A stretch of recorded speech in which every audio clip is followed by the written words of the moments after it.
तेलंगाना में बीजेपी के रुकन पार्लियामेंट सीएम रमेश के बीआरएस और बीजेपी के दरमियान इत्तेहाद से मुताल्लिक दावों ने सियासी हलचल मचा दी है। रमेश ने कि तारिक रामाराव पर ईडी कार्रवाई रोकने के एवज इत्तेहाद की पेशकश का इल्ज़ाम लगाया। उन्होंने के टीआर को चैलेंज करते हुए दावा किया कि टीआर भूल गए कि वो दिल्ली में मेरे घर आए थे। मैं सबूत के तौर पर सीसीटीवी फुटेज मीडिया में जारी कर सकता हूं।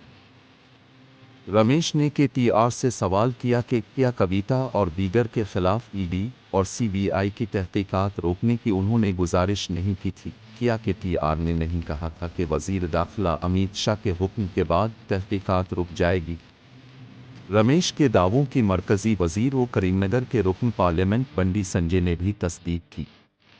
उन्होंने कहा कि के टीआर बीआरएस को बीजेपी में जम करने के ख्वाहां थे कि तारिक रामाराव ने रमेश के इल्ज़ामात की सख्ती से तरदीद करते हुए इसे सियासी हरबा करार दिया।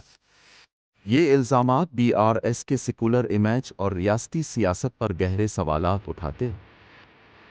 इस सियासी तज्ज़िये पर अपनी राय दें और तेलंगाना की बदलती सियासी सूरत-ए-हाल पर मज़ीद मालूमात के लिए दक्कन फाइल्स के यूट्यूब चैनल को सब्सक्राइब और फेसबुक पेज को लाइक करें।